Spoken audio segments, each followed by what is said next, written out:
नमस्कार आप सभी को, स्वागत है आपका हमारे इस प्लेटफ़ॉर्म पर। आज के इस वीडियो में हम ग्राम पंचायत अधिकारी की जो आपकी परीक्षा होने वाली है, उसमें पंचायती राज का इतिहास और समितियों से संबंधित कुछ एमसीक्यूज़ करेंगे। इससे पहले मैं इसको शुरू करूँ, मैं आपको एक सूचना दे दूँ, अगर आपने हमारी मॉक टेस्ट की सीरीज़ नहीं जॉइन की है, तो उसको ज़रूर जॉइन करिएगा। इसमें मैं 10 मॉक टेस्ट करवा रहा हूँ और इन 10 मॉक टेस्ट में हर संडे को आपका टेस्ट होता है। इसके बाद इन्हीं आगे दिनों में इन्हीं 100 क्वेश्चंस को बहुत डिटेल से डिस्कस किया जाता है। डिटेल से का मतलब है कि लगभग 7 से 8 घंटे की क्लास होती है आपकी। तो एक बार अगर आपने इसको जॉइन किया तो आपका बहुत सारा कंप्लीट रिवीजन हो जाएगा कोर्स का, ठीक है? और बहुत सारे नए क्वेश्चंस देखने को मिलेंगे क्योंकि मॉक टेस्ट पूरी की पूरी तरह से नए क्वेश्चंस पर आधारित है। तो एक बार इसको ज़रूर जॉइन करिएगा। अब चलिए शुरू करते हैं हम लोग क्वेश्चन को। पहला क्वेश्चन देखो क्या दिया है? गुप्त काल के ग्राम प्रशासन का संचालन किसके द्वारा किया जाता था? गुप्त काल में जो ग्राम प्रशासन का संचालन है, वो ग्राम सभा के द्वारा होता था या सभा के द्वारा, विषय के द्वारा या मुक्ति के द्वारा? ये होता था ग्राम सभा के द्वारा। अब आप पहले गुप्त काल में जो ग्राम प्रशासन था, उसकी स्थिति को जब आप ठीक-ठीक तरह से समझ पाएँगे, तो इसके उत्तर तक पहुँचना और आसान हो जाएगा।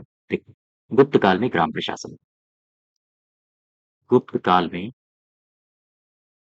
ग्राम प्रशासन, ठीक है? गुप्त काल में ग्राम प्रशासन की स्थिति क्या थी? इसमें 2-3 बातें आप याद रखो, जो आपके लिए स्टैटिक जीके टाइप के हैं। जैसे अगर आपसे पूछा जाए कि सबसे छोटी इकाई क्या थी? तो ग्राम शासन या ग्राम प्रशासन या हम कहें ग्राम शासन की सबसे छोटी इकाई थी। छोटी इकाई थी। अगर आपसे ये सीधे से सवाल पूछे कि गुप्त काल में शासन की सबसे छोटी इकाई क्या थी? तो आप बताओगे ग्राम, ठीक है?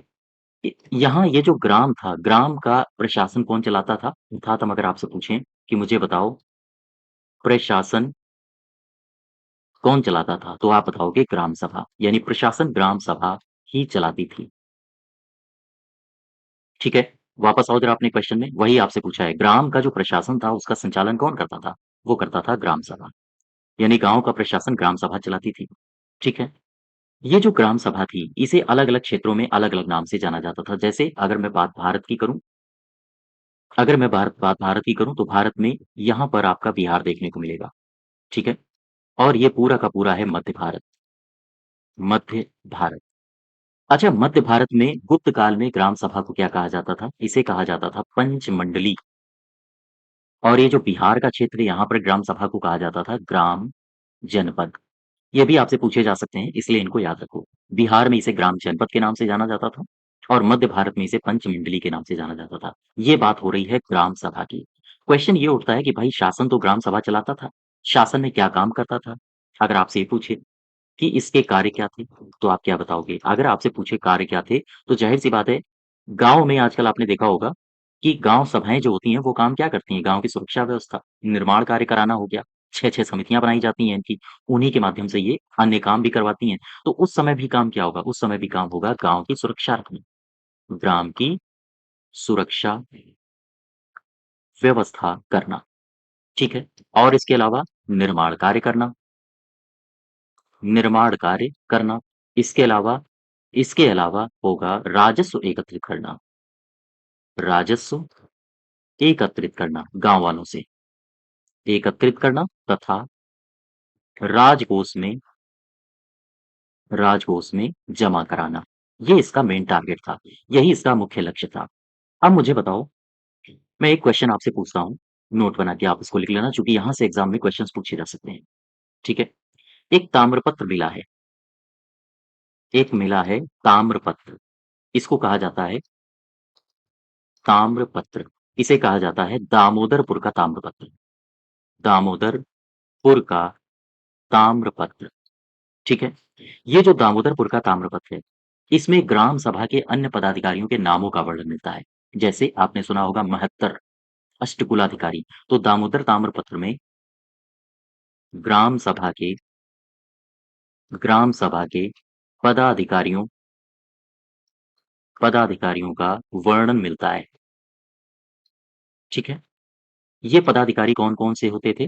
जैसे उस समय कई सारे नाम मिलते हैं जैसे महत्तर, जैसे अष्टकुलाधिकारी,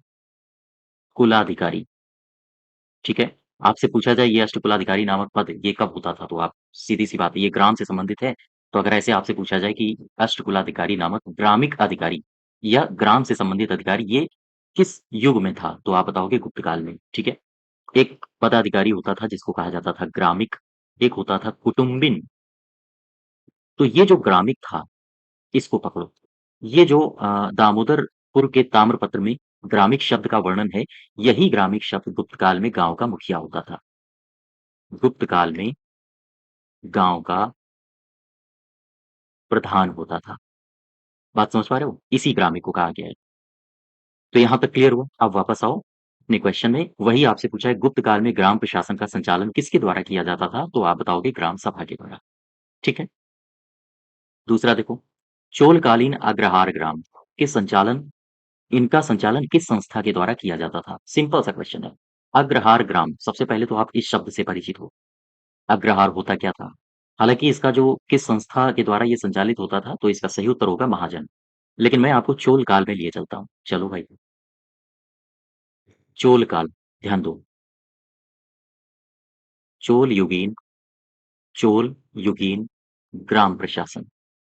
मैं इसके बारे में आपको थोड़ी जानकारी दे दूँ। चोल युगीन ग्राम प्रशासन। देखो, चोल युग में जब आप जाओगे, तो गाँव में मुख्यतः 2 संस्थाएँ उस समय काम कर रही थीं। उस समय जो गाँव था, गाँव में 2 संस्थाएँ थीं। ये कौन-कौन सी संस्थाएँ थीं? जो गाँव के प्रशासन का भार देखती थीं। सबसे पहला पूर्व, दूसरा था सभा या फिर महासभा। अब मैं आपको उर नहीं बताऊँगा, चूँकि हमारे प्रश्न से संबंधित सभा या महासभा है, ठीक है? फिर जब आगे कोई क्वेश्चन आएगा उर से संबंधित तो मैं वहाँ पर इसको डिस्कस करूँगा, चूँकि सभा, महासभा को आप पहले देखो, फिर इसके बाद उर के पास चलते हैं। सभा या फिर महासभा? एक सिंपल सा क्वेश्चन है, सभा या महासभा, ये कहाँ होती थी? सभा या महासभा, ध्यान दो, ये होती कहाँ थी? सबसे पहला क्वेश्चन। सबसे पहला क्वेश्चन यही है कि सभा, महासभा कहाँ होती है? तो आप आंसर बताओगे, ये अग्रहार ग्रामों में होती थी। ये अग्रहार ग्रामों में होती थी। अब क्वेश्चन ये होती थी। अभी क्वेश्चन ये आया कि ये भाई अग्रहार ग्राम कौन है? तो ये अग्रहार ग्राम ऐसे गाँव होते थे जो ब्राह्मणों को दान में दिए जाते थे। दान में दिए गए गाँव होते थे। अच्छा, अब मुझे ये बताओ, ये जो ब्राह्मणों को दान में दिए गए गाँव होते थे, ये अग्रहार ग्राम होते थे। इन्हें और भी कई सारे नामों से जाना जाता है, तो आप ध्यान दो, ऐसे गाँवों को ऐसे गाँवों को ब्रह्मदेय ब्रह्मदेय गाँव भी कहा जाता था। ऐसे गाँवों को मंगलम भी कहा जाता था। यहाँ तक बात आप समझ पा रहे हो? अच्छा, ये जो अग्रहार ग्राम है, इनके निवासी कौन होते थे, क्या मुझे बता सकते हो? एक सिंपल सा क्वेश्चन है कि भाई अग्रहार ग्राम है, तो इनके निवासी कौन होते थे? आप दिमाग लगाओ थोड़ा-सा कि अग्रहार ग्रामों में ये दान किसको दिए जाते थे? ब्राह्मणों को। तो यहाँ रहता कौन होगा? ब्राह्मण। तो फिर इनके निवासी भी कौन होंगे? इनके निवासी होते थे विद्वान ब्राह्मण, ठीक है? अब ये जो विद्वान ब्राह्मण थे, ये यहाँ पर निवास करते थे, तो इनके शासन के लिए एक संस्था होती थी, जो इनके लिए काम किया करती थी। तो इनके शासन के लिए या हम कहें इसमें शासन के लिए एक संस्था थी। इस संस्था को कहा जाता था महाजन। सिंपल सी बात है। अब ज़रा वापस आओ अपने क्वेश्चन में, क्या कह रहा है? अग्रहार ग्रामों के संचालन के लिए कौन-सी संस्था काम करती थी? तो आंसर होगा महाजन, ठीक है? यहाँ तक क्लियर होगी? अब ये जो महाजन नामक संस्था थी, ये संस्था थी महाजन, ठीक है? महाजन। ये महाजन क्या थी? संस्था जो अग्रहार ग्रामों में काम करती थी। तो मुझे बताओ इस संस्था में कौन शामिल होगा? तो शामिल होगा ब्राह्मण या ब्राह्मणों के प्रतिनिधि। आप यहाँ हौच-पौच कर रहे होगे। फिर से समझो, मैं फिर से समझाता हूँ। मैंने उठाया सभा या महासभा को। सभा या महासभा इस ये अग्रहार ग्रामों में ये सभा या महासभा होती थी। अग्रहार ग्राम कैसे गाँव होते थे? जो ब्राह्मणों को दान में दिए जाते थे। अर्थात इन गाँवों के निवासी कौन होते होंगे? विद्वान ब्राह्मण होते होंगे। तो अब ऐसे ये जो अग्रहार ग्राम थे, इन्हें ब्रह्मदेय गाँव या फिर मंगलम भी कहा गया है। अब मुझे ये बताओ कि ये जो पूरी की पूरी गाँव था, अग्रहार ग्राम, इसमें कोई न कोई संस्था होगी जो इनके लिए काम करती होगी, उस संस्था को कहा जाता था महाजन। और इन महाजन में कौन शामिल होगा? तो ब्राह्मण ही शामिल होंगे। ज़ाहिर-सी बात है, मान लीजिए ये कोई गाँव है, इसमें ब्राह्मण निवास करते हैं। ठीक है? तो अब इसमें अगर ब्राह्मण निवास करते हैं, तो ज़ाहिर-सी बात है इसमें जो संस्था बनेगी उसमें भी कौन होगा? ब्राह्मण। बात समझ पा रहे हो? तो वही कहने का आशय है। महाजन संस्था में कौन शामिल होता था? उसमें भी ब्राह्मणों के प्रतिनिधि ही शामिल होते थे, जिन्हें ब्राह्मण चुनते थे। अब यहाँ से मैं एक बात और आपसे एक एक शब्द से परिचय कराता हूँ। वारियम, वारियम। ये शब्द क्या है? तो ध्यान रखो, ये सभा की समिति होती थी। वारियम किसे कहा जाता था? वारियम कहा जाता था सभा की समिति को। और इसी के माध्यम से, इसी वारियम के माध्यम से, या हम कहें इसी के माध्यम से सभा अपना काम करती थी, अपना काम करती थी। बात समझ पा रहे हो? तो कुल मिला के अगर आपसे एक इम्पोर्टेंट क्वेश्चन आपसे ऐसे पूछा जाए, कैसे? कि मुझे बताओ सभा की कार्य समिति कौन है? तो आप बताओगे वारियम। लेकिन ध्यान दें, सभा की कार्य समिति वारियम के साथ-साथ एक शब्द और आपको मिलता है, इसे कहा जाता है वर्णम, वर्णम। तो अगर आपसे पूछा जाए सभा की कार्य समिति को और क्या कहा जाता है, तो वर्णम भी कहा जाता है, कहा जाता है। ये 2 क्वेश्चन्स आप याद रखना। सभा की कार्य समिति क्या है? वारियम, और इसे वर्णम भी कहा जाता था, ठीक है? अब यहाँ से समझो, सभा की समिति वारियम हो गई, ये तो एक्स्ट्रा जानकारी मैंने आपको दे दी है कि सभा की अ, कार्य समिति को वर्णम भी कहा जाता था, तो आप इसको भी याद रखना, महत्वपूर्ण है।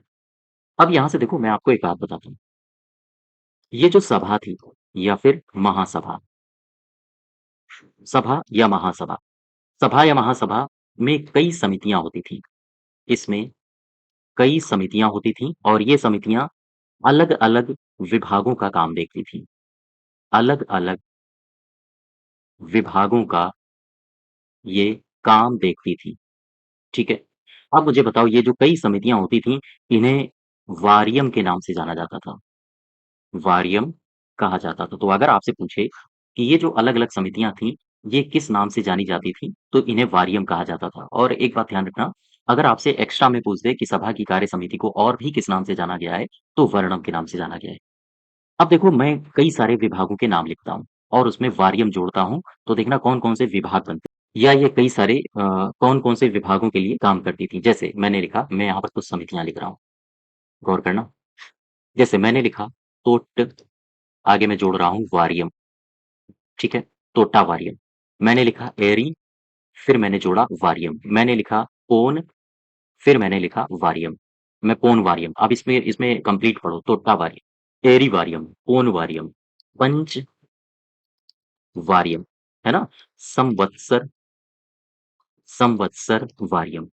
जैसे मैं फिर से इसमें ऐड कर रहा हूँ उदासीन वारियम, न्यायोत्तर वारियम, ठीक है? जैसे गढ़ वारियम। तो कई सारी समितियाँ थीं। अब जब आप इनको पढ़ोगे डिटेल में, तो इसमें बहुत सारी बातें आपको मिलेंगी कि गाँव में ये किन-किन विभागों के लिए काम करती थी, ठीक है? तो इसके लिए अभी मैं आपको बस इतना ही बताऊँगा। आगे जब भी कभी इतिहास का मैं कंप्लीट लेक्चर लाऊँगा, तो उसमें मैं इसको डिटेल में आपको कवर करवा दूँगा। अब मैं आपको 3 शब्द बताता हूँ, 3 शब्द, ये याद रखना बहुत इंपॉर्टेंट है, पूछे जा सकते हैं। पेरुंगुर्री,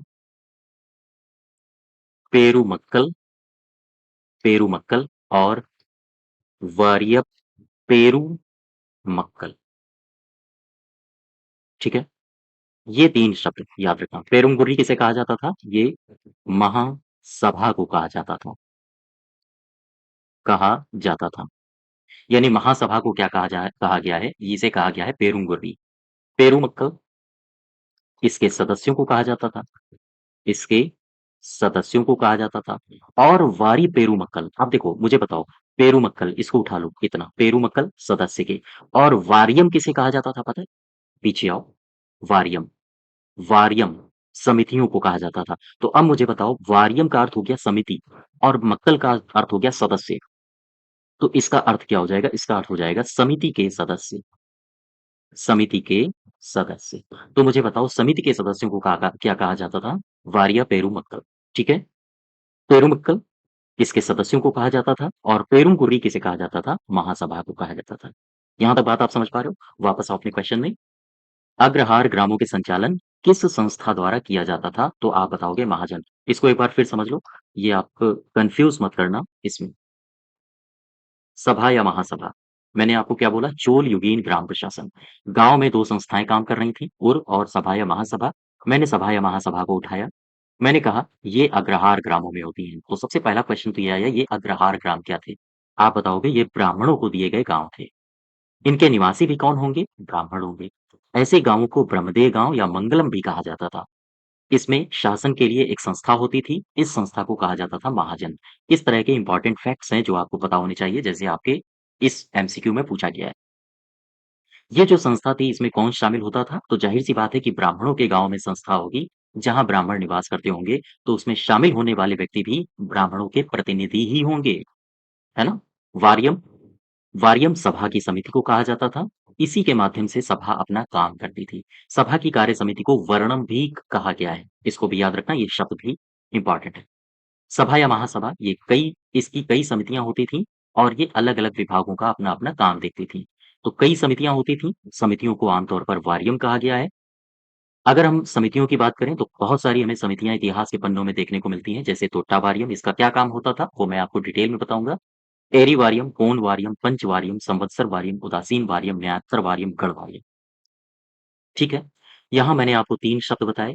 कौन-कौन से 3 शब्द? पेरुम्बुर्री, महासभा को कहा जाता था। इसके सदस्यों को कहा जाता था पेरुमक्कल, और पेरुमक्कल और हमने जैसे ही वारियम को जोड़ा तो वार्य पेरुमक्कल हो गया।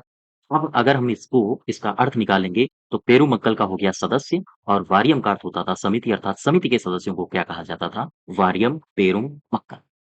ठीक है यहाँ से? इसका सही उत्तर हो जाएगा दूसरा। तीसरे में आओ। चोल काल में स्थानीय शासन के अंतर्गत समिति के सदस्यों के निर्वाचन के लिए प्रत्येक गांव को कितने वार्डों में बांटा गया था?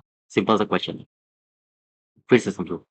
चोल काल में स्थानीय शासन के अंतर्गत समिति के सदस्यों के निर्वाचन के लिए प्रत्येक गांव को कितने वार्डों में बांटा गया था, ये पूछ रहा है। 30। अब देखो इसका भी मैं आपको इतिहास बता दूं।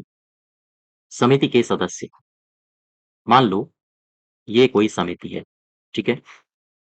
अब इसमें इस व्यक्ति को चुनना है, इस व्यक्ति का चुनाव होना है। तो चुनाव होना है तो फिर इसके लिए कुछ न कुछ जो परिस्थितियाँ हैं वो निर्धारित की गई होंगी या कुछ शर्तें लगाई गई होंगी। तो मान लीजिए समिति के सदस्यों को अगर चुनना है तो सबसे पहली शर्त क्या होती थी? सबसे पहली शर्त होती थी जो गाँव है, गाँव को 30 वार्डों में विभाजित किया जाएगा। 30 वार्डों में विभाजित करो, और ये जो 30 वार्ड हैं, वार्ड को कहा जाता था कुटुम्बस। कुटुम्बस, बात समझ पा रहे हो? गाँव को कितने वार्डों में विभाजित करना है? ध्यान रखिएगा, ये पूछे जाते हैं एग्ज़ाम में, 30। और इन वार्डों को क्या कहा जाता था? वार्डों को कहा जाता, देखो हिंदी में हम लोग कह रहे हैं वार्ड, और वहाँ पर कहा जाता था दक्षिण में चोल काल में कुटुम्बस, ठीक है? अगर मान लो इस व्यक्ति को चुनना है, समिति का सदस्य बनाना है, तो फिर इसके लिए इसकी जो उम्र होनी चाहिए, वो 35 से लेकर 70 साल की होनी चाहिए। इसके बीच में ये आता हो, ठीक है? इसके पास अपनी भूमि होनी चाहिए, यानी 1/4 वेली, अर्थात हम कह सकते हैं 1.5 एकड़, 1.5 एकड़ की भूमि हो, सबसे बड़ी बात। इसके पास एक वेद का ज्ञान हो या भाष्य हो, तो कुल मिला के एक वेद के भाष्य का ज्ञाता हो। और इसमें 5वीं सबसे बड़ी बात है, ये जो भूमि है इसकी, इस भूमि पर इसका अपना निजी आवास हो, निजी आवास हो। यहाँ तक बात आप समझ पाए? तो कुल मिला के समिति में अगर सदस्य बनना है, तो ये 5 कंडीशंस होंगी। कौन-कौन सी? गाँव को 30 वार्डों में बाँटा जाएगा और उन 30 वार्डों से एक-एक मेंबर चुना जाएगा।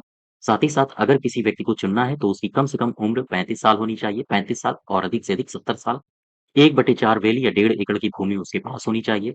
एक वेद का कम से कम उसके पास भाष्य हो या ज्ञान हो, ज्ञाता हो, और उसके पास निजी आवास हो अपना।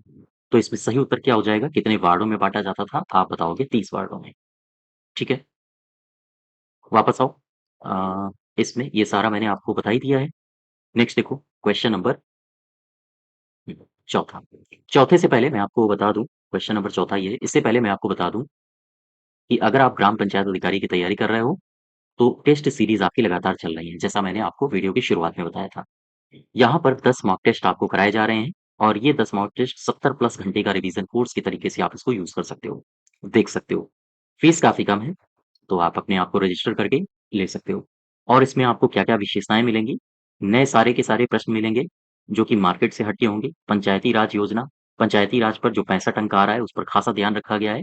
साथ ही साथ जो अन्य जो टॉपिक्स हैं, उन पर भी महत्वपूर्ण नज़र बनाई गई है, ठीक है? करंट पर भी फ़ोकस किया गया है, साथ ही साथ जो ट्रेंड से क्वेश्चन्स आ रहे हैं, जैसे आपसे अगर कोई योजना पूछी है, तो उसको बजट से जोड़ के बताना, तो इसमें आपका बजट का भी रिवीजन हो जाएगा। तो बहुत सारी आपको विशेषताएँ देखने को मिलेगी। आप इसको ज़रूर जॉइन करिए और एक ख़ास बात ये है कि ये जो टेस्ट है, वो पीडीएफ फॉर्मेट के तौर पर आपको दिया जाता है। इसको आप डाउनलोड करिए, डाउनलोड करके आप इसका प्रिंट निकलवाइए, ठीक है? और इसको अटेम्प्ट करिए। इसके बाद संडे को होता है, इसके बाद फिर जो भी डेज़ बचते हैं, 5 से 6 दिनों में लगभग 7 से 8 घंटे का इसका कंप्लीट डिस्कशन होता है, ताकि आपके क्वेश्चन्स कहीं से भी ना छूटें। तो आप इसको ज़रूर जॉइन करिएगा। क्वेश्चन नंबर चौथे में आओ।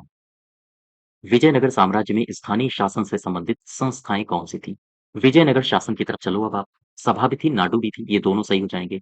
लेकिन आप विजयनगर शासन में चलो थोड़ा-सा। विजयनगर साम्राज्य, विजयनगर साम्राज्य, ठीक है? विजयनगर साम्राज्य की तरफ जब आप बढ़ते हो, तो यहाँ पर जो विजयनगर का प्रशासन है, विजयनगर के प्रशासन की जो स्थानीय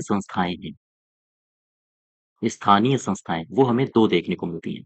एक तो मिलती है सभा और एक मिलती है नाडु। ये 2 संस्थाएँ हमें देखने को मिलती हैं। अब लेकिन मैं इन संस्थाओं की बात नहीं कर रहा, मैं बात कर रहा हूँ विजयनगर साम्राज्य के विभाजन की। यहाँ से भी आपके क्वेश्चन आपके एग्ज़ाम में प्रश्न पूछे जा सकते हैं। तो विभाजन में क्या है? देखो, विजयनगर साम्राज्य में सबसे बड़ा होता था राज्य या मंडलम, वो विभाजित होता था कोट्टम में या फिर इसी को वलनाडु कहा जाता था। ये विभाजित होता था नाडु में और ये विभाजित होता था मेलग्राम में।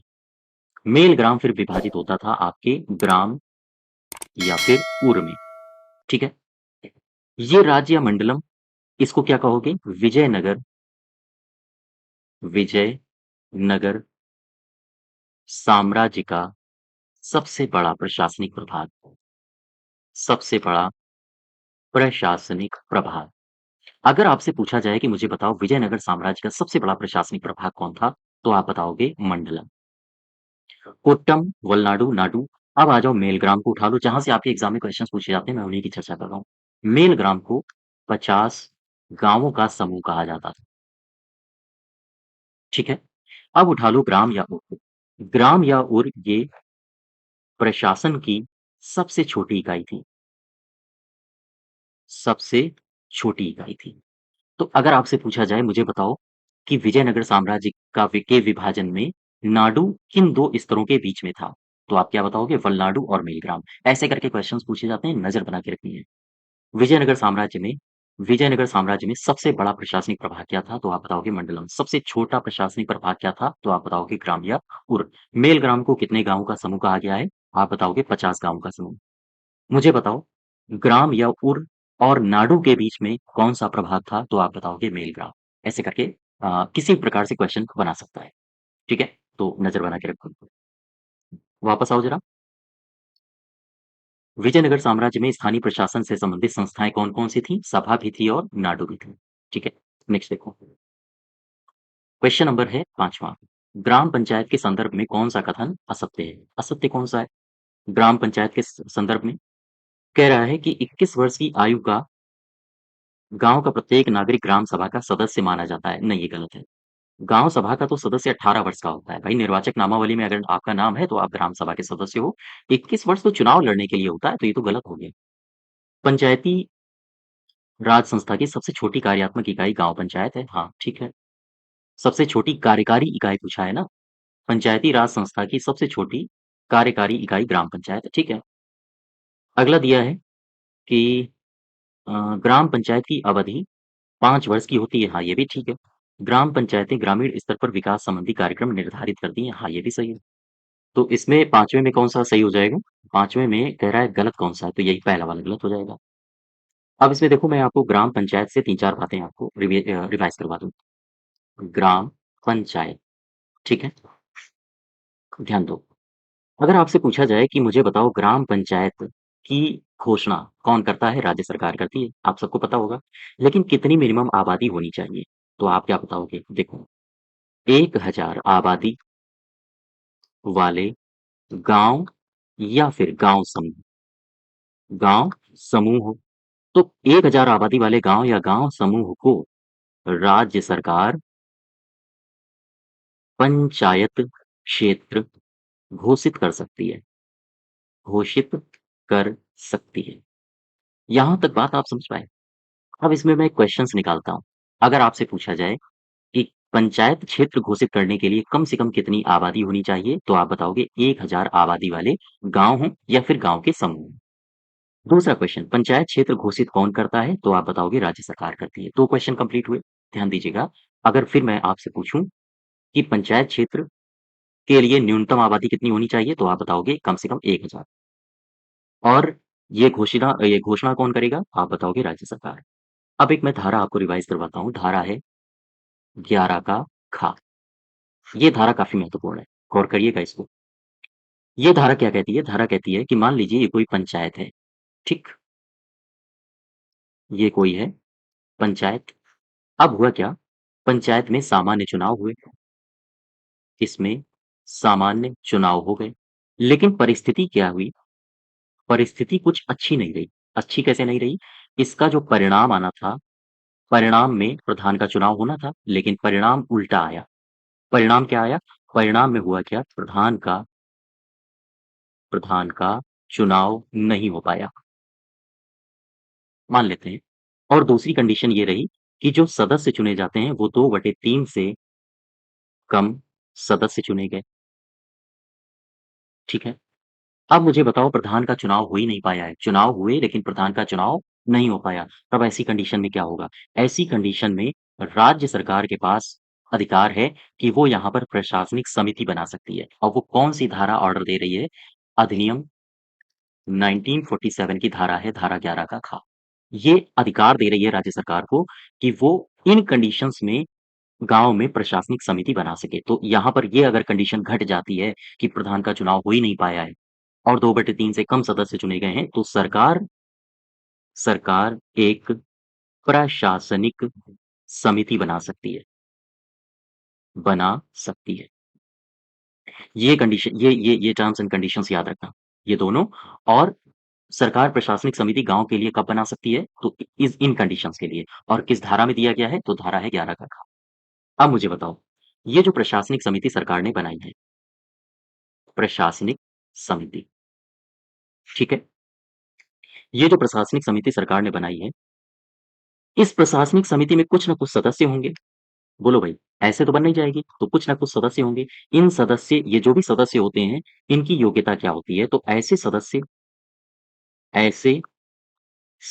होंगे प्रशासनिक समिति में, होंगे जो पंचायत सदस्य बनने के योग्य हों, बनने के योग्य हों। उन सदस्यों को उठा के सरकार प्रशासनिक समिति बना सकती है, ठीक है?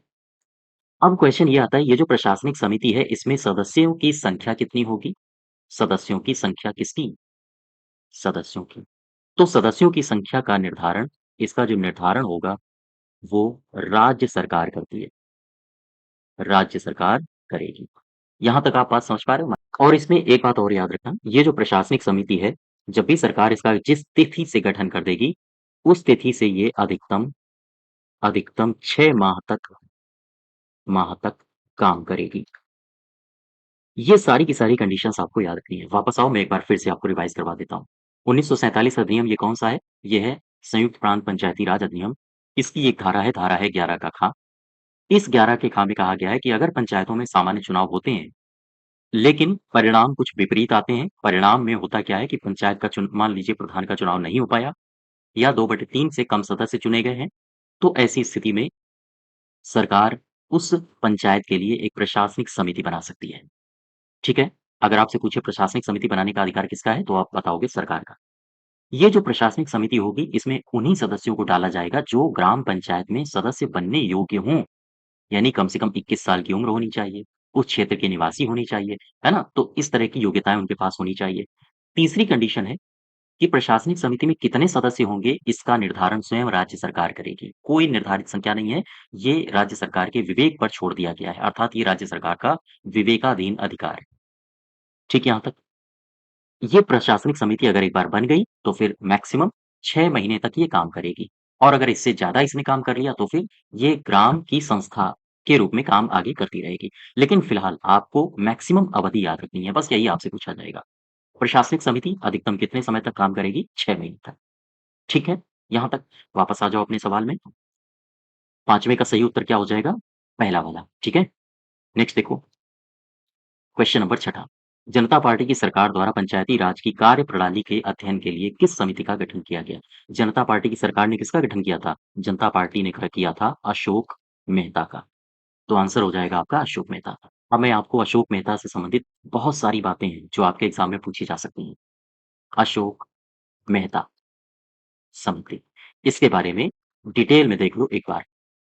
अब यहाँ से अशोक मेहता समिति से 3-4 बातें हैं जो स्टैटिक जीके के रूप में आपको हमेशा पता होनी चाहिए। सबसे पहले इस समिति का गठन कब हुआ और इस समिति ने अपनी रिपोर्ट कब पेश की?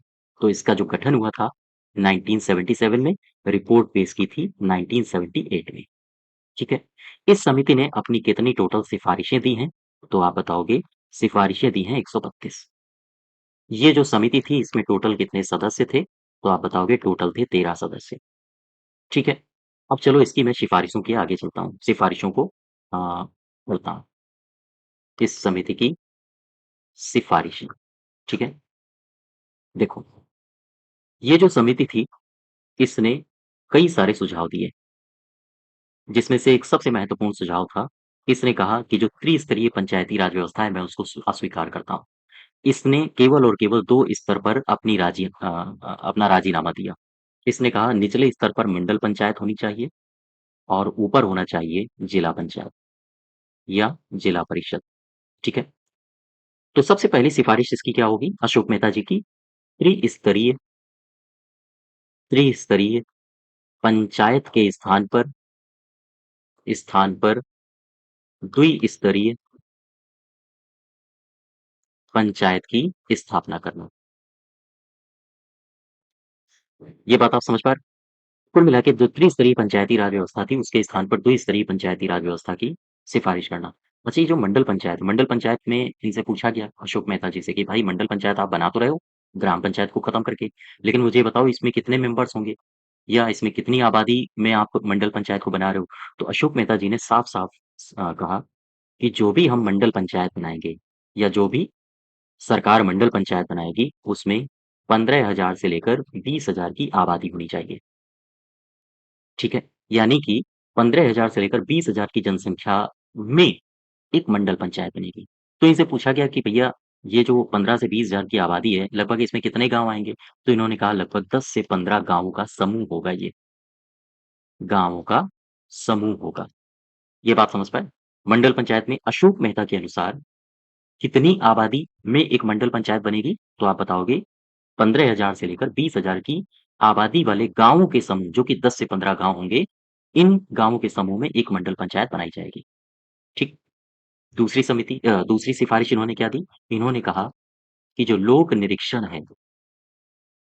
निरीक्षण में विकेंद्रीकरण के लिए जिला ही पहला बिंदु होना चाहिए। जिला ही पहला बिंदु होना चाहिए। ये बात समझ पा रहे हो? लोक निरीक्षण जब भी होगा, तो उसमें विकेंद्रीकरण के लिए इन्होंने सबसे महत्वपूर्ण स्तर किसे माना है? ये पूछा जा सकता है आपसे। सबसे महत्वपूर्ण स्तर माना है जिला पंचायत को, जिला को, ठीक है? इनके अनुसार जो जिला परिषद है, जिला परिषद कार्यकारी निकाय है, कार्यकारी निकाय है।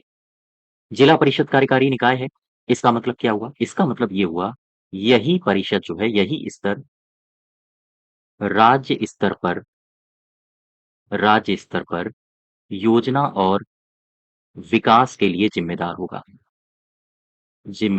होगा। तो अगर आपसे सीधा-सा सवाल पूछ लिया जाए कि मुझे बताओ, अशोक मेहता के अनुसार कार्यकारी निकाय क्या है? तो आप बताओगे जिला परिषद। ध्यान दो, कन्फ्यूज़ बिल्कुल नहीं होना। बलवंत राय मेहता के अनुसार कार्यकारी निकाय क्या था? तो वहाँ था पंचायत समिति। पंचायत समिति। बिल्कुल कन्फ्यूज़ मत करना, पूछा जा सकता है। अशोक मेहता के अनुसार कार्यकारी निकाय क्या है? तो आप बताओगे जिला परिषद। जिला परिषद को कार्यकारी निकाय मानना है, इसका आशय क्या है? इसका आशय है कि ये जो स्तर है, जिला परिषद, ये राज्य स्तर पर योजना और विकास के लिए यही ज़िम्मेदार स्तर है। ठीक है? इसके अलावा भी इन्होंने कई सारी सिफ़ारिशें दी, जैसे न्याय पंचायत। न्याय पंचायत को विकास पंचायत से अलग निकाय के रूप में रखा जाएगा। अलग निकाय के रूप में रखा जाए। तो अगर आपसे पूछा जाए कौन-सी समिति है जिसने कहा न्याय पंचायत को विकास पंचायत से अलग निकाय के रूप में देखा जाए, तो आप बताओगे यही है अशोक मेहता की समिति। इन्होंने एक बड़ी शानदार सिफ़ारिश की थी, इन्होंने कहा था कि एक मंत्री का गठन करो। वो मंत्री जो भी होगा, वो पंचायती राज मामलों को देखेगा। तो अगर आपसे पूछा जाए कि मुझे बताओ राज्य राज्य मंत्रिपरिषद में मंत्री की नियुक्ति की सिफ़ारिश मंत्री की नियुक्ति की सिफ़ारिश किसने दी थी? तो यही आंसर होगा अशोक मेहता। लेकिन मुझे ये बताओ ये जो मंत्री की नियुक्ति होगा, ये क्या कार्य करेगा? अशोक मेहता के अनुसार ये पंचायती राज मामलों को देखेगा। पंचायती राज मामलों को देखेगा। ध्यान दीजिएगा। क्वेश्चन एक बार फिर समझो। कौन-सी समिति थी जिसने सिफ़ारिश किया कि राज्य मंत्रिपरिषद में एक मंत्री होना चाहिए जो पंचायती राज मामलों की देखरेख करेगा? तो उसका सिंपल सा आंसर होगा अशोक मेहता।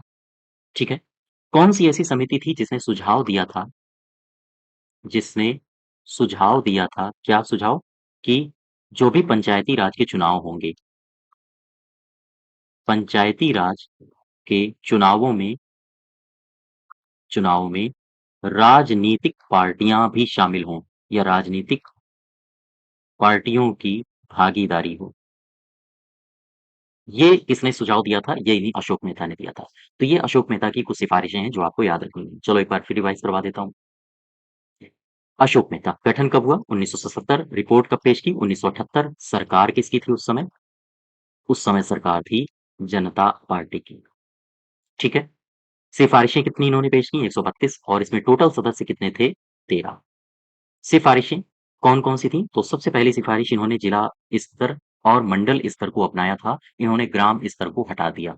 अर्थात इन्होंने पंचायती राज व्यवस्था की द्विस्तरीय संरचना को अपनाया। जो मंडल स्तर था, इनसे पूछा गया कि मंडल स्तर में कितनी आबादी होनी चाहिए? किस आबादी तक मंडल स्तर आप गठित करने का सुझाव दे रहे हैं?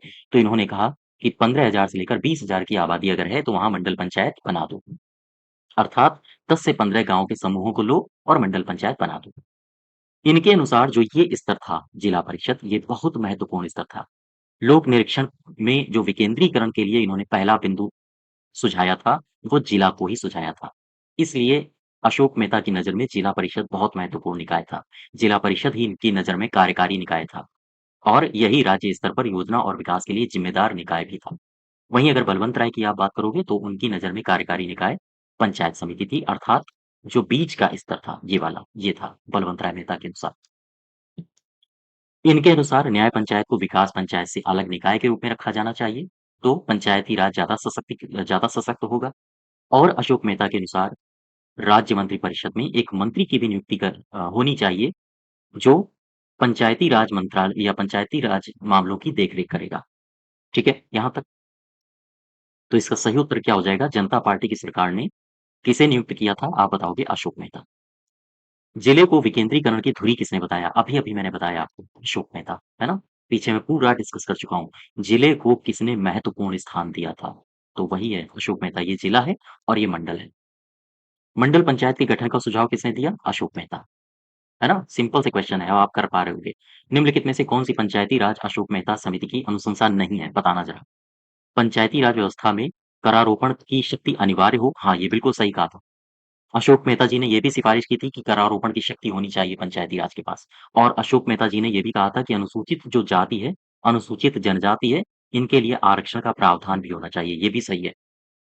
इन्होंने कहा था पंचायती राज मामलों में राजनीतिक दलों की खुली भागीदारी हो, ये भी कहा था। लेकिन इन्होंने त्रिस्तरीय व्यवस्था का सम्मान नहीं किया था। बात समझ पा रहे हो? इन्होंने इसके स्थान पर 2 स्तरीय व्यवस्था का सुझाव दिया था। तो 90 का चौथा सही हो जाएगा। अशोक मेहता समिति की रिपोर्ट कब पेश हुई? 1978 में। 11 नंबर में देखो, किस समिति के द्वारा पंचायतों के कार्य में राजनीतिक दलों के खुलकर भाग लेने का समर्थन मिलता है? बिल्कुल सिंपल सा है। अभी-अभी मैंने आपको बताया था, अशोक मेहता। 12वें नंबर में आओ, क्या कह रहा है? योजना आयोग के द्वारा 1985 में एक समिति गठित हुई। 1985 में ग्रामीण विकास एवं गरीबी उन्मूलन कार्यक्रम के लिए ये समिति गठित हुई थी। तो बताओ ये कौन-सी समिति थी? 85 में कौन-सी बनी है? जीवीके राव। कहाँ है? ये है जीवीके राव, है ना? बात जीवीके राव की आ गई है, तो मैं इसको भी आपको डिटेल में करवा देता हूँ। देखो, जीवीके राव समिति, ध्यान दो। इसमें जो स्टैटिक जीके टाइप के क्वेश्चंस हैं, वो तो आपको हर हाल में याद रखने हैं। बाकी सिफारिशें मैं आगे समझाता हूँ। तो सबसे पहला स्टैटिक जीके में आप क्या याद रखोगे? जीवीके राव से संबंधित इस समिति को किसने गठित किया? तो आप बताओगे योजना आयोग ने। योजना आयोग द्वारा गठित समिति है, ठीक है? दूसरा, ग्रामीण विकास और गरीबी उन्मूलन, याद रखना, ग्रामीण विकास और गरीबी उन्मूलन कार्यक्रम हुआ था। कार्यक्रम की समीक्षा के लिए इसे गठित किया गया था, के लिए गठित। ये क्वेश्चन कई बार एग्जाम में रिपीट हो चुका है। इसको गांठ बांध लो। अगर आपसे पूछा जाए ग्रामीण विकास और गरीबी उन्मूलन कार्यक्रम की समीक्षा के लिए कौन सी समिति गठित हुई थी? तो जीवीके राव समिति। अब देखो, ग्रामीण में सबसे पहला टर्म क्या आ रहा है? जी। तो यहाँ से एक एक याद करने का मैं एक तरीका बता रहा हूँ, ठीक है?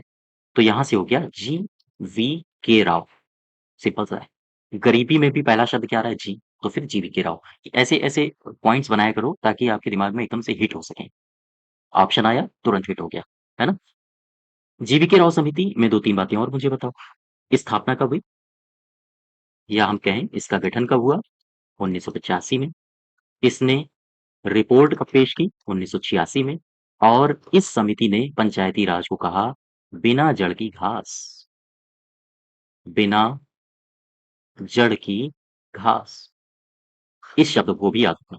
कई बार एग्जाम में ये भी रिपीट हो चुका है कि बिना जड़ की घास किस समिति ने कहा था? तो यही है। और ये एक ऐसी समिति थी जिसने ना सिर्फ द्विस्तरीय, ना त्रिस्तरीय, इसने सीधे-सीधे कहा था कि 4 स्तर पर पंचायती राज का गठन होना चाहिए। यानी अगर आपसे पूछा जाए 4 स्तर पर पंचायती राज की सिफारिश किसने करी थी? तो फिर यही होंगे जी.वी.के. राव समिति। अब देखो ये 4 स्तर कौन से हैं? 4 स्तर।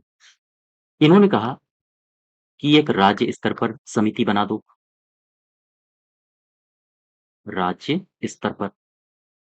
इनसे पूछा गया कि राज्य स्तर पर क्या बनाओगे? तो इन्होंने कहा राज्य स्तर पर बना दिया जाएगा राज्य परिषद या राज्य विकास परिषद। राज्य विकास परिषद बना दो। इसके बाद इन्होंने कहा जिला स्तर पर भी बना दो एक जिला परिषद। इसके बाद इन्होंने कहा एक मंडल स्तर पर भी बना दो मंडल पंचायत। इसके बाद इन्होंने कहा एक गांव स्तर पर भी बना दो, इसको कहा इन्होंने गांव पंचायत। तो अगर आपसे पूछा जाए कि जीवीके राव के अनुसार कितने स्तर थे पंचायतों में? तो 4। कौन-कौन से थे? तो ये थे राज्य स्तर, जिला स्तर, मंडल स्तर और गांव स्तर। ठीक है? राज्य स्तर पर राज्य विकास परिषद, जिला स्तर पर जिला परिषद, मंडल स्तर पर मंडल पंचायत और गांव स्तर पर गांव पंचायत। यहाँ तक बात क्लियर हुई? इनके अनुसार मुझे ये बताओ, ये जो 4 स्तर थे, इन चारों में महत्वपूर्ण सबसे कौन-सा था? 1, 2, 3, 4, इन चारों में सबसे महत्वपूर्ण कौन था? तो ये जो जीवीके राव साहब थे, इनके अनुसार भी सबसे महत्वपूर्ण जिला परिषद था। इन्होंने जिला परिषद को जिला परिषद को महत्वपूर्ण स्थान दिया था। अशोक मेहता के अनुसार भी जिला सबसे महत्वपूर्ण था, लेकिन बलवंत राय के अनुसार जिला महत्वपूर्ण नहीं था। उनके अनुसार पंचायत समिति यानी कि मंडल जो बीच वाला स्तर था, वो ज़्यादा महत्वपूर्ण था, क्षेत्र समिति वाला, है ना? अच्छा, इसमें एक और सुझाव मुझे बताओ। इन्होंने ये जो जिला परिषद था, जिला परिषद को ही इन्होंने कहा था कि नियोजन और विकास की उचित इकाई है। यानी अगर आपसे पूछा जाए कि जीवीके राव के अनुसार नियोजन और विकास की उचित इकाई ये क्या है? मंडल है कि जिला है कि राज्य है? तो आप बताओगे जिला है, ठीक है? इन्होंने एक पद के सृजन की माँग भी की थी अपनी अपनी रिपोर्ट में। इन्होंने कहा था कि जिला विकास आयुक्त के पद का सृजन करो, पद का सृजन करो।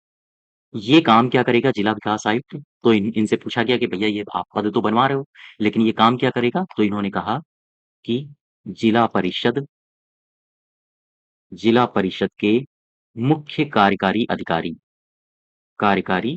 अधिकारी के रूप में काम करेगा, के रूप में काम करेगा। वापस आओ जरा इसी में मैं पूरा एक बार फिर से आपको बता देता हूँ। देखो, जीवीके राव को रिवाइज करो। मैंने कहा जीवीके राव समिति। तो सबसे पहला पॉइंट क्या बनेगा? अगर आपसे पूछा जाए योजना आयोग के द्वारा गठित कौन-सी समिति थी? तो आप बताओगे जीवीके राव। ग्रामीण विकास और गरीबी उन्मूलन कार्यक्रम की समीक्षा के लिए कौन-सी समिति बनाई गई? जीवीके राव। याद कैसे रखोगे? ग्रामीण में जी और गरीबी में जी, दोनों को उठा लो, जीवीके राव। इसकी स्थापना कब हुई? गठन कब हुआ? 85 में। रिपोर्ट कब पेश की? 86 में। बिना जड़ की घास किसने कहा था? जीवीके राव समिति ने। कितने स्तर का इन्होंने सुझाव दिया? 4 स्तर का। 4 स्तर कौन से हैं? राज्य स्तर, जिला स्तर, मंडल स्तर, गाँव स्तर। जिला स्तर पर क्या था? जिला परिषद था। राज्य स्तर पर राज्य विकास परिषद था। मंडल स्तर पर मंडल पंचायत और गाँव स्तर पर गाँव पंचायत। ठीक है यहाँ तक? इनके अनुसार, जीवीके राव साहब के अनुसार, जिला परिषद बहुत महत्वपूर्ण था। जिला परिषद को इन्होंने महत्वपूर्ण स्थान दिया था।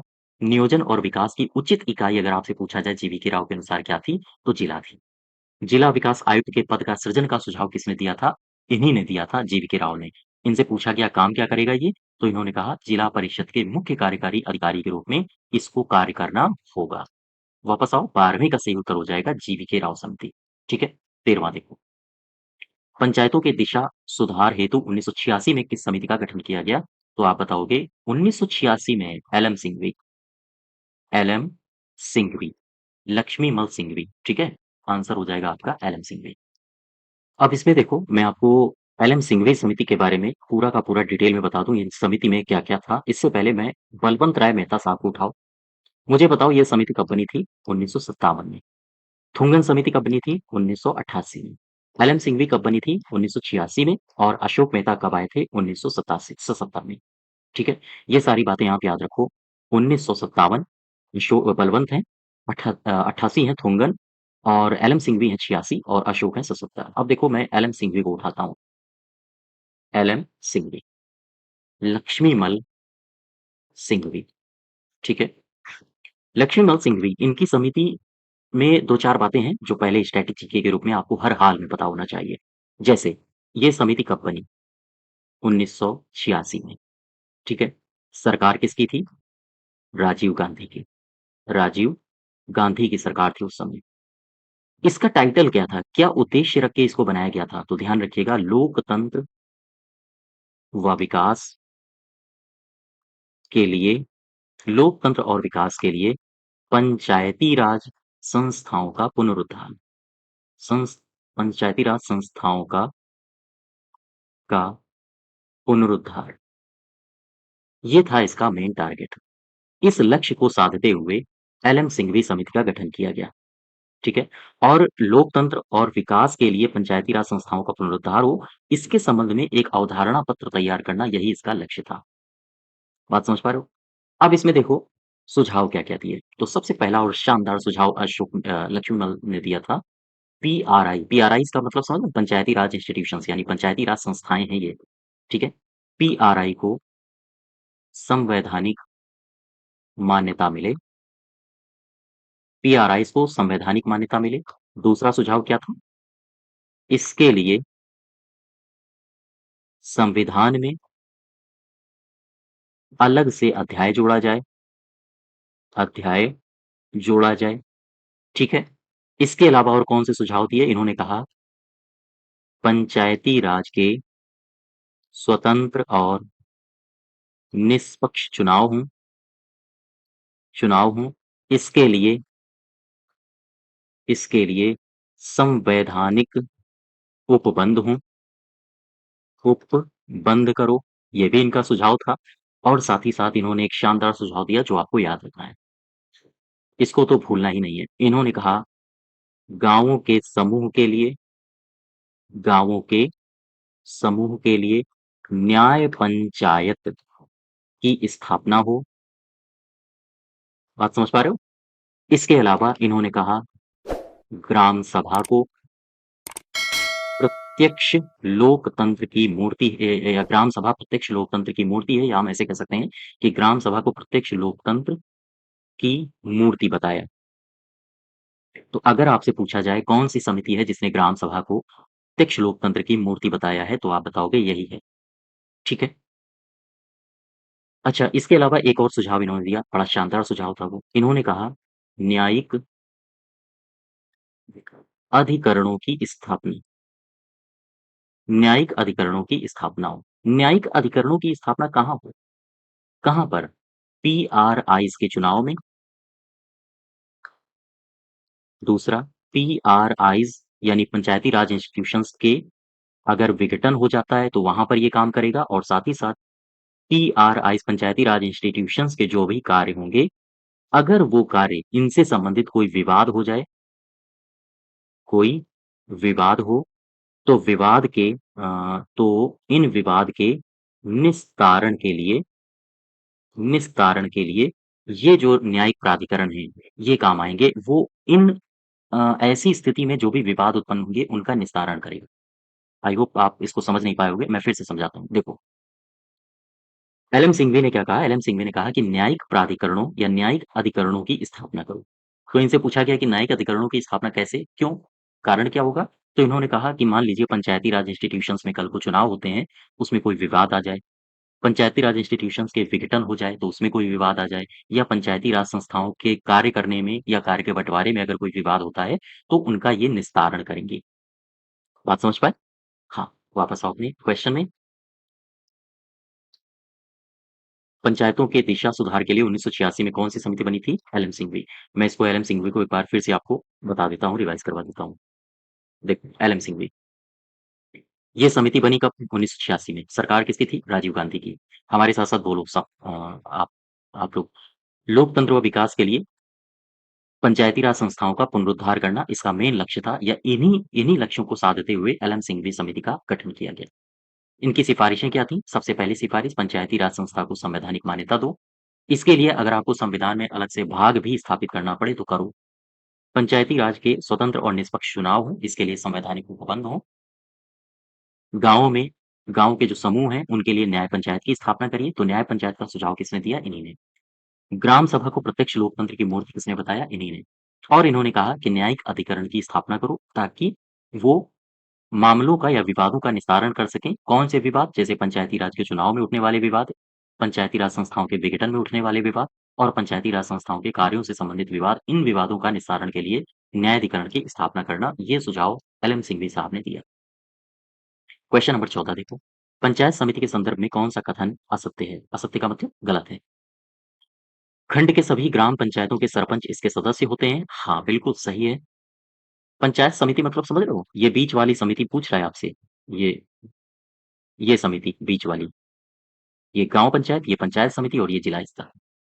दूसरे में आओ, ये पंचायती राज व्यवस्था का मध्यवर्ती स्तर है। हाँ, बिल्कुल ठीक है। इसके मुख्य प्रशासनिक अधिकारी को खंड विकास बीडीओ कहा जाता है। हाँ, ये भी सही है। पंचायत समिति का जो अध्यक्ष होगा वो राज्य सरकार द्वारा नियुक्त होता है ना, ये गलत है। आओ देखो, मैं आपको पंचायत समिति समझाता हूँ। पंचायत समिति, पंचायत समिति, ध्यान दो। पंचायत समिति का मतलब समझ रहे हो? बीच वाला है क्षेत्र पंचायत, जैसे ये वाला ये मैंने आपको बनाया और ये बना दिया। ये है ग्राम पंचायत, ये क्षेत्र पंचायत और ये जिला पंचायत। ये जो बीच का है ना, ये पंचायत समिति है। अब मुझे 2-3 बातें देखो, ये पंचायत समिति क्या है? तो आपको यहाँ क्या लग रहा है? बीच वाला, यानी कि मध्यवर्ती स्तर। यह है, क्या लिखोगे आप? यह मध्यम या द्वितीय स्तर है। यह मध्यम या द्वितीय स्तर है। ग्राम पंचायत व जिला पंचायत के बीच का स्तर है। बीच का स्तर है। देखो, ग्राम पंचायत और जिला पंचायत के बीच का स्तर है ये, या फिर आप इसको मध्य स्तर या फिर द्वितीय स्तर भी कह सकते हो। इसकी रचना और संरचना से संबंधित क्वेश्चन पूछे जाते हैं। रचना या फिर संरचना, ठीक है? सबसे पहला, ये जो क्षेत्र पंचायत है, ये जो क्षेत्र पंचायत है, जो मैंने अभी आपको बताया था, त्रिस्तरीय, पहला, दूसरा, तीसरा क्षेत्र पंचायत, ठीक है? इस क्षेत्र पंचायत का अपना एक प्रमुख होता है। तो आप क्या लिखोगे? क्षेत्र पंचायत का एक प्रमुख होता है। क्षेत्र पंचायत का अपना एक प्रमुख होता है। अच्छा, खंड में जितनी भी ग्राम पंचायतें आती हैं, ग्राम पंचायतों के प्रधान इसके सदस्य होते हैं। ठीक है? मैं अब आगे नहीं लिख रहा हूँ, आगे आप समझिए। क्षेत्र पंचायत का अपना एक प्रमुख होता है और खंड में जितनी भी ग्राम पंचायतें आती हैं, उनके प्रधान इसके सदस्य होते हैं।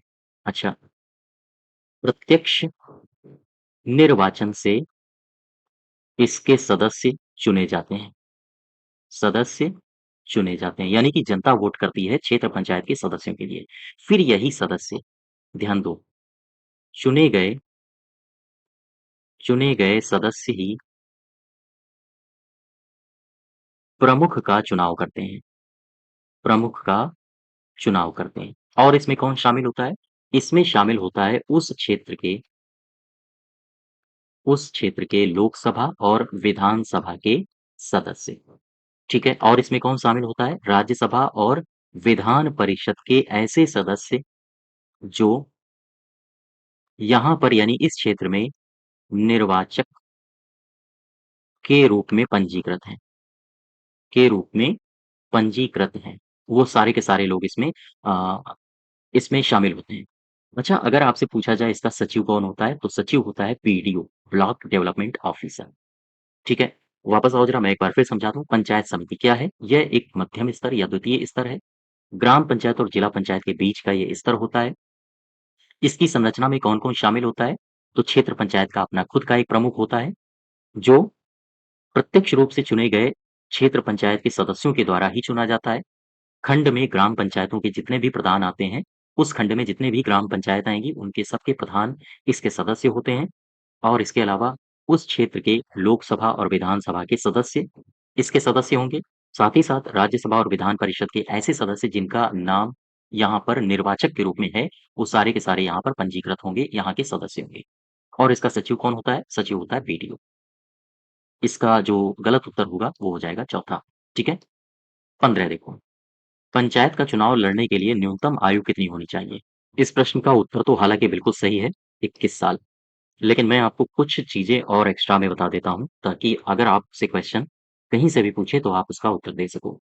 देखो, 21 साल, बात 21 साल की हो रही है, तो मैं आपसे 4 बातें पूछता हूँ। ये 4 बातें कौन-कौन सी हैं? देखो, मुझे बताओ संविधान में 21 साल को लेकर क्या प्रावधान है? मुझे बताओ अधिनियम 1947 में 21 साल को लेकर क्या क्या प्रावधान है? अधिनियम 1961 में 21 साल को लेकर क्या प्रावधान है? और इसके बाद जो पंचायती राज के विकास के चरण हैं, विकास के चरण, यहाँ पर 21 साल को लेकर क्या प्रावधान है? सबसे पहले मुझे संविधान के बारे में बता दो, ठीक है? संविधान में मैं यहाँ पर उठाता हूँ, संविधान। सबसे पहले मुझे संविधान में बताओ 61 61st कॉन्स्टिट्यूशनल अमेंडमेंट एक्ट आया था 1989 में, 1989 में। इसका मतलब समझ पाए? 61वां संविधान संशोधन अधिनियम आया था 1989 में। इसमें जो लोकसभा है, लोकसभा और विधानसभा में वोटर की उम्र वोटर की उम्र 21 साल से घटा के 18 साल कर दी गई। इस बात को समझ पा रहे हो आप? जो वोट डालने वाला था यानी हम कहें मतदाता की उम्र 21 साल से घटा के 18 साल कर दी गई थी। तो सिंपल सी बात है, संविधान में 21 साल का क्या प्रावधान है? संविधान में 61वें संविधान संशोधन अधिनियम के अनुसार जो कि 1989 में आया था, उसमें लोकसभा और विधानसभा ये 2 शब्द पकड़ना। मैंने कहा लोकसभा और मैंने कहा विधानसभा, मैंने पंचायत शब्द का इस्तेमाल नहीं किया है। ध्यान रखिएगा। लोकसभा और विधानसभा में जो भी वोटर्स होते हैं, उनकी उम्र 21 से घटा के 18 कर दी गई। अच्छा, ठीक है। एक अधिनियम और आप याद रखोगे 243 का एफ का पहला क्लॉज़, ये क्या कहता है? ये कहता है कि मान लीजिए ये कोई व्यक्ति है, ठीक है? ये पंचायत का सदस्य बनने के अयोग्य होगा या बनने के अयोग्य नहीं होगा। क्यों? कंडीशन ये कहती है ये पंचायत का सदस्य बनने के अयोग्य नहीं हो सकता है अगर इसकी उम्र 25 साल से कम है और इसकी उम्र 21 साल है। तो ऐसी स्थिति में ये सदस्य पंचायत का सदस्य बनने के योग्य ना हो, ऐसा नहीं होगा। ठीक है? तो ये बात समझ पा रहे हो? यानी पंचायत का सदस्य बनने के लिए कितनी उम्र होनी चाहिए? 21 साल। ये कहाँ पर वर्णित है? 243 का F का 1 में। अर्थात ये सदस्य पंचायत का सदस्य बनने के अयोग्य नहीं होगा, किस कंडीशन में? अगर इसकी उम्र 25 साल से कम है और 21 साल की है। अब आ जाओ, मैं बात कर लेता हूँ अधिनियम 1947। यहाँ पर आप एक धारा याद रखोगे, धारा है 5 का का। क्या है इस धारा में? इस धारा में कहा गया है ग्राम पंचायत की सदस्यता के लिए अनर्हता, अनर्हता। बात समझ पा रहे हो? अधिनियम 1947 की एक धारा है 5 का का। क्या याद रखोगे इसमें? इसमें सीधी-सी बात याद रखोगे। क्या टॉपिक है इसमें? क्या विषय है? विषय है ग्राम पंचायत की सदस्यता के लिए अनर्हता। क्या कहा गया इसमें? इसमें भी वही बात कही गई है जो अभी मैंने आपको बताई। ये सदस्य है, इसे इस आधार पर अयोग्य नहीं माना जाएगा कि इसकी उम्र 25 से कम है व 21 साल है। तो यहाँ भी आपको क्या देखने को मिल रहा है 25 व्यक्ति पंचायत का सदस्य कब बन सकता है जब वो 21 साल का हो। तो ध्यान रखिएगा अधिनियम 1947 में अगर पूछे कि ग्राम पंचायत की सदस्यता के लिए 21 साल का प्रावधान कहाँ पर है? तो आप बताओगे 5 के का में। ठीक है? और अगर आपसे पूछिए अधिनियम 1947 के आधार पर ग्राम पंचायत की सदस्यता के लिए अनर्हता कहाँ पर है? तब भी आप कहोगे 5 के का में। यहाँ तक क्लियर है? अच्छा, अब चलो मैं आपको ले चलता हूँ अधिनियम 1961 में। ये कौन-सा अधिनियम है? वही है क्षेत्र पंचायत और जिला पंचायत अधिनियम 1961, है ना? इसमें 2 धाराएँ याद रखो। कौन-कौन सी धारा? एक है धारा नंबर 13 और एक है धारा नंबर 26। ये 13 क्या कहती है? 13 कहती है क्षेत्र पंचायत की सदस्यता के लिए अनर्हता, अनर्हता। और ये धारा क्या कहती है? ये कहती है सदस्यता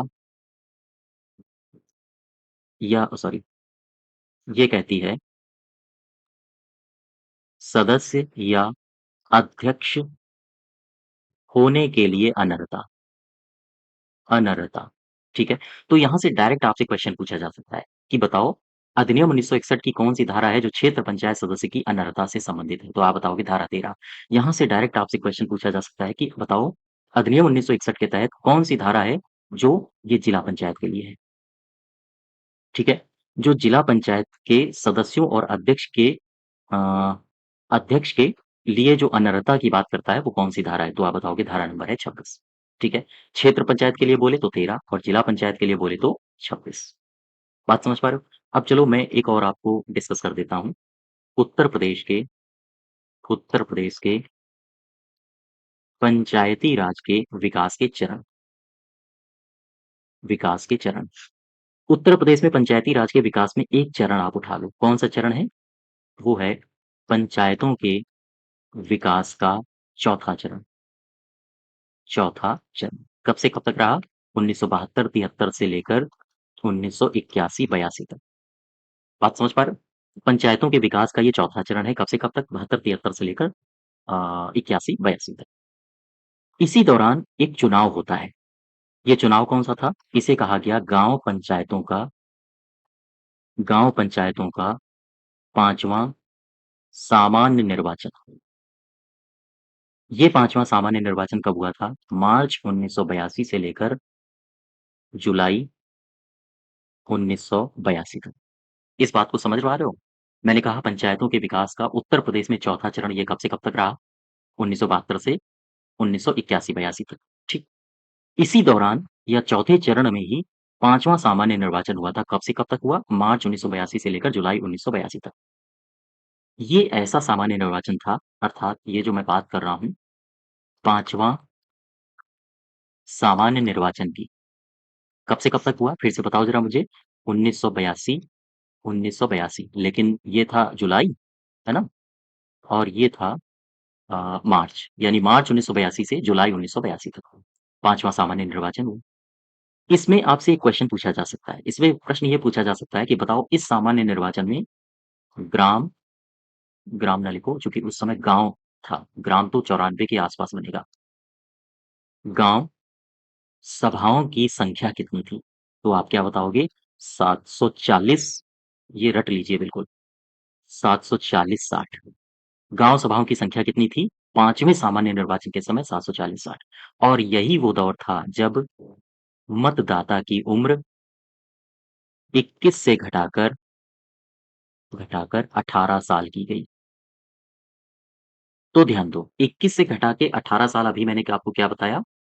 21 से घटा के 18 साल की गई, लोकसभा और विधानसभा के लिए कब? 1989 में। अब मैं यहाँ पर देखो, आपसे कुछ अलग बता रहा हूँ। पंचायतों के लिए 21 से घटा के 18 कब कर दी गई थी? उत्तर प्रदेश में वो भी। वो था दौर 5वां सामान्य निर्वाचन 1982-83 के समय, ठीक है? और अगर आपसे पूछे ये कांड किस चरण में हुआ? तो चौथे चरण में हुआ था। यहाँ तक बात समझ पा रहे हो? कोई दिक्कत हो, परेशानी हो तो बताइए। तो ये क्वेश्चन नंबर 15 का सही उत्तर हो जाएगा 21। तो ये हमारे क्वेश्चन 15 थे, जो कि पंचायती राज के इतिहास और समितियों से संबंधित थे। ठीक है? अगर आपको किसी भी क्वेश्चन में डाउट है या कोई सजेशन हो, कोई क्वेरी हो, तो कमेंट बॉक्स में आप ज़रूर बताना। ठीक है? और चलते-चलते एक बार मैं फिर से आपको मॉक टेस्ट की सलाह दे दूँ कि आप इसको ज़रूर जॉइन करिएगा। इसको जब आप जॉइन करेंगे तो आपको बहुत सारा परिवर्तन देखने को मिलेगा, बहुत सारे मार्केट में जो नए क्वेश्चन्स हैं, उनसे आप परिचित हो पाएँगे। ठीक है? हाँ, धन्यवाद।